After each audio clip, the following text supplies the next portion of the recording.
샬롬. 오늘은 6월 8일 월요일 아침입니다. 오늘도 수고하고 무거운 짐진 우리들을 불러주신 하나님 아버지께 감사와 영광을 올려드립니다.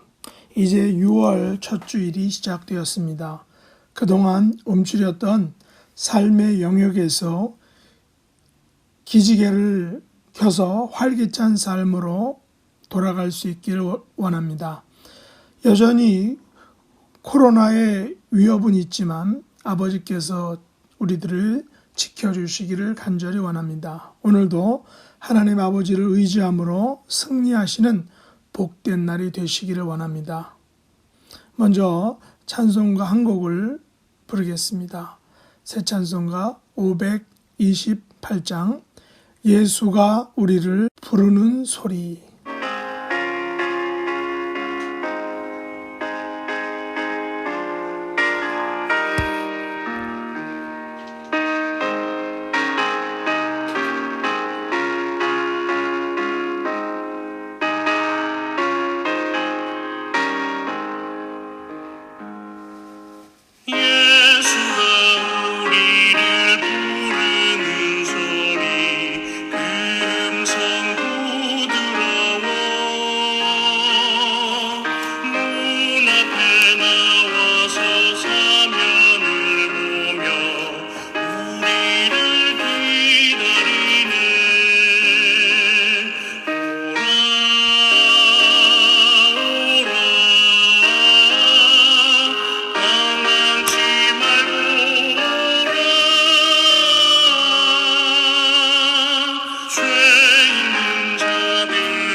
오늘 합심 기도 제목은 첫 번째, 오늘도 수고하고 무거운 짐을 하나님께서 대신 져주심으로 마음이 쉼을 얻고 삶이 용기를 얻게 해달라고, 두 번째는 우리 공동체 지체들의 영육 간의 강건함을 위해서 기도하겠습니다. 특별히 영어 예배를 드리는 우리의 자녀들의 믿음과 건강을 위해서 합심으로 기도하고, 이제 마지막으로 코로나 바이러스가 힘을 잃게 하셔서 우리의 삶이 회복되고 더욱 강건한 믿음의 삶으로 회복될 수 있게 해달라고 다 같이 합심으로 기도하겠습니다.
오늘 함께 묵상할 말씀은 마태복음 11장 20절로 30절 말씀입니다. 20절, 예수께서 권능을 가장 많이 행하신 고을들이 회개하지 아니하므로 그때에 책망하시되 화 있을진저 고라시나 화 있을진저 벳세다야, 너희에게 행한 모든 권능을 두로와 시돈에서 행하였더라면 그들이 벌써 베옷을 입고 제에 앉아 회개하였으리라. 내가 너희에게 이르노니 심판날에 두로와 시돈이 너희보다 견디기 쉬우리라. 가버나움아, 내가 하늘에까지 높아지겠느냐? 음부에까지 낮아지리라. 내가 행한 모든 권능을 소돔에서 행하였더라면 그 성이 오늘까지 있었으리라.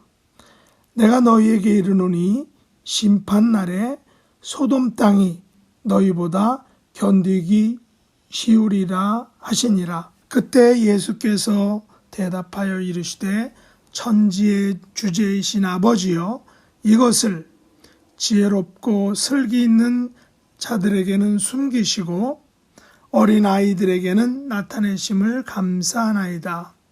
옳소이다. 이렇게 된 것이 아버지의 뜻이니이다.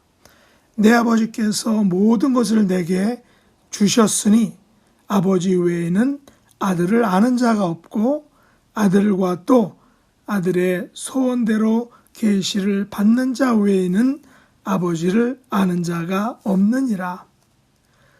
수고하고 무거운 짐진 자들아, 다 내게로 오라. 내가 너희를 쉬게 하리라. 나는 마음이 온유하고 겸손하니 나의 멍에를 메고 내게 배우라.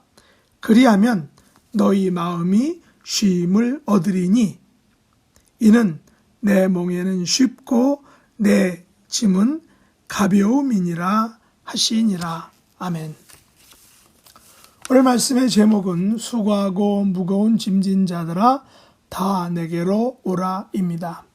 마태복음 11장 앞부분은 세례 요한이 옥에 갇혀 있고 세례 요한의 제자들을 예수님에게 보내어서 오실 그이가 당신입니까?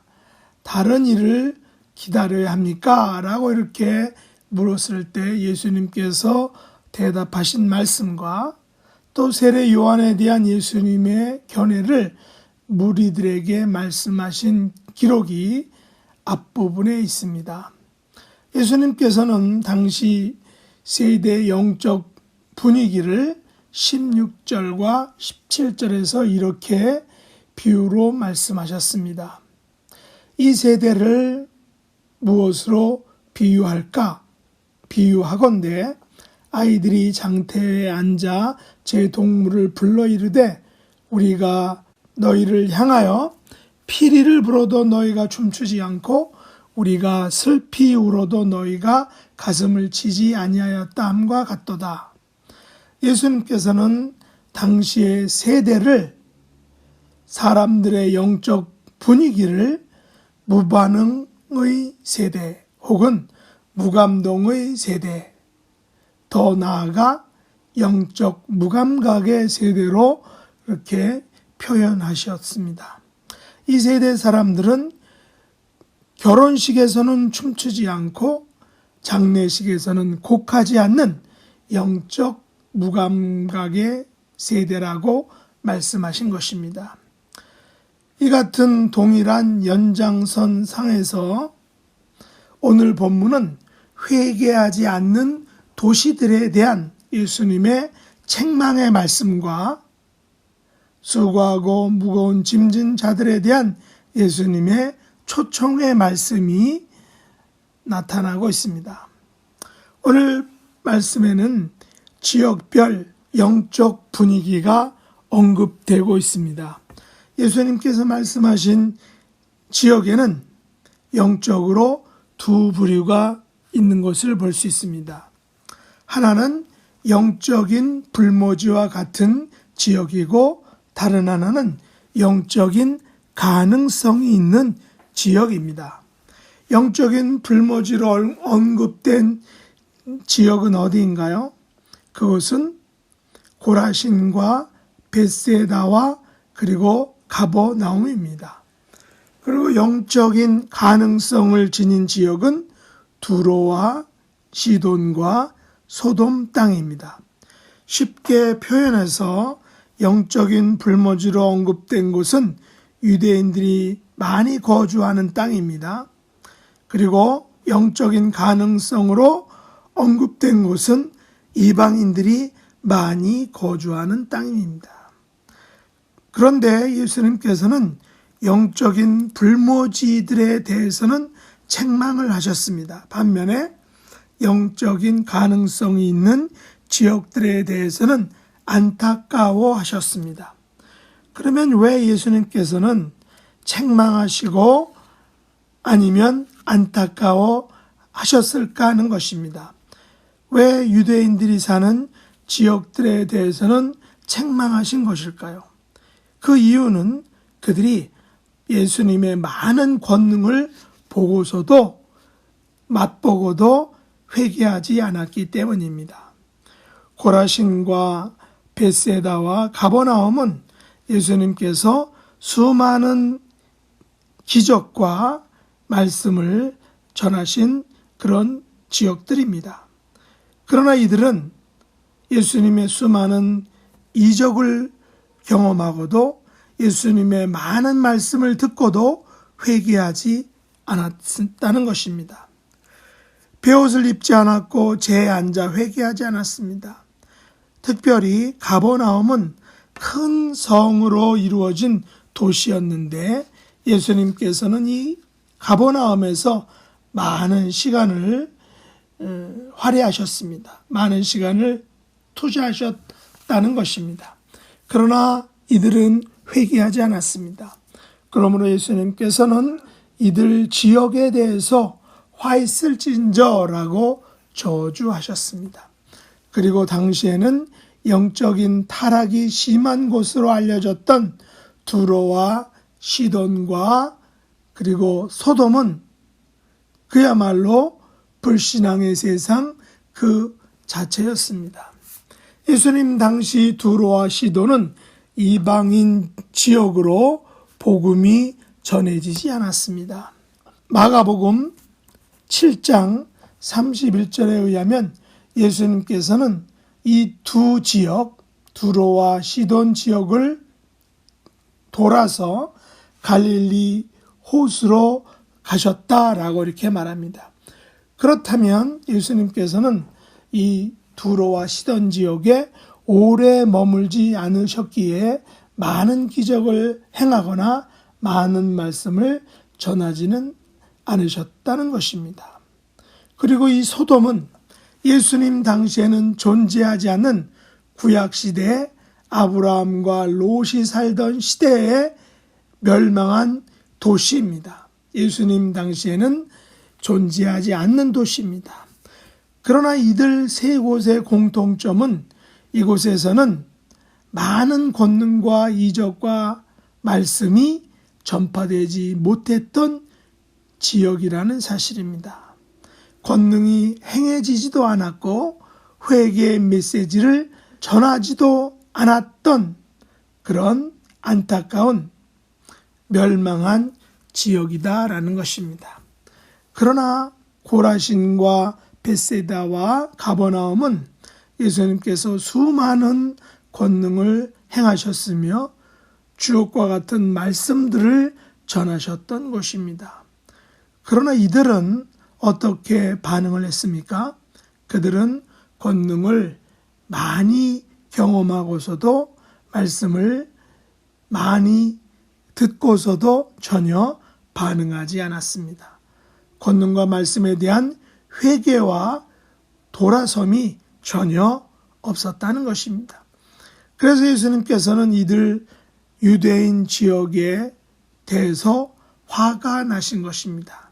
만일 이들 지역들에서 행하신 권능과 전하신 말씀을 이방인 지역에서 행하셨다면 그 결과는 전혀 달랐을 것이라고 예수님이 말씀하고 계십니다. 이 같은 기대와 전혀 다른 결과가 나온 것은 무엇 때문일까요? 예수님께서는 그 이유는 본문 25절로 27절에서 말씀하고 계십니다. 그것은 예수님의 기적들과 말씀을 믿는 것은 지혜롭고 슬기 있는 자들에게는 숨기시고 어린아이들에게는 나타내셨기 때문이다 라고 말씀하셨습니다. 다시 말해서 교만한 자들에게는 숨기시고 회개하고 받아들이는 자들에게는 나타내셨다라는 것입니다. 26절에서 예수님은 이렇게 된 것은 아버지의 뜻이다 라고 말씀하십니다.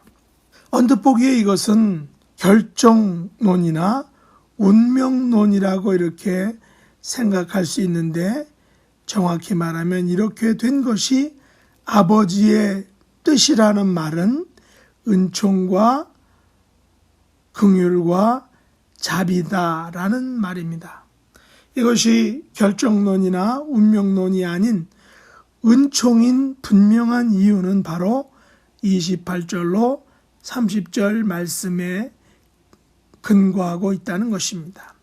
여기 보시면 예수님께서는 우리가 유대인이든 아니면 이방인이든 우리가 고라신과 벳세다와 가버나움이든 아니면 두로와 시돈과 소돔이든 중요한 것은 예수님께서 우리들을 향하여 수고하고 무거운 짐진 자들아 다 내게로 오라 내가 너희를 쉬게 하리라 라고 부르실 때 우리를 초청하실 때 우리가 예수님께로 나아가느냐 나아가지 않느냐 그것이 가장 중요한 문제라는 것입니다. 우리가 예수님의 부르심에 회개의 자리로 나아가느냐 그렇지 않느냐의 문제라는 것입니다. 우리가 예수님의 부르심에 나아가면 예수님께서는 우리의 모든 수고와 무거운 짐들을 대신 져주신다라는 것입니다. 우리가 예수님께 나아가 회개하고 믿음의 삶을 산다면 예수님께서는 우리의 모든 짐들의 무게와 압박과 짓눌림에서 자유롭게 해주실 것이다 라는 것입니다. 그러나 여기서 우리가 분명하게 기억해야 될, 짚고 넘어가야 할 것이 있는데 그것은 바로 29절 말씀입니다. 우리는 우리의 멍에를 예수님께 드리고 대신에 예수님의 멍에를 매야 한다는 것입니다.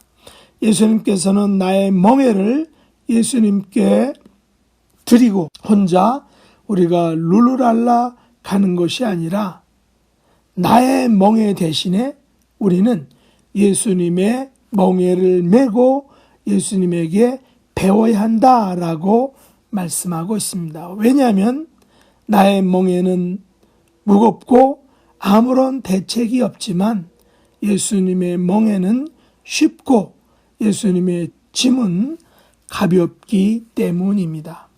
시편 기자는 우리가 진 짐에 대해서 시편 55편 22절에서 이렇게 말씀하셨습니다.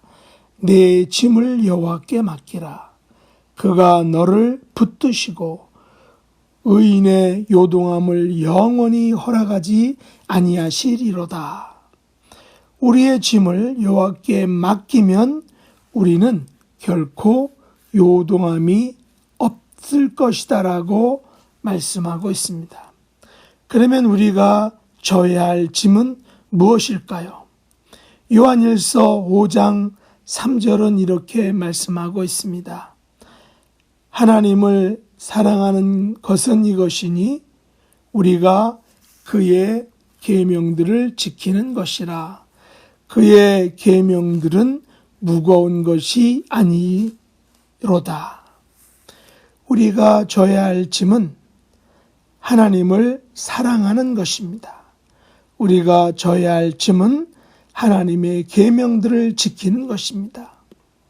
그런데 이 계명들은 절대로 무거운 것이 아니라는 것입니다. 우리는 예수님께서 주신 쉬운 멍에를 메고 예수님께서 주신 가벼운 짐을 지고 회개의 삶, 믿음의 삶을 살아야 한다는 것입니다.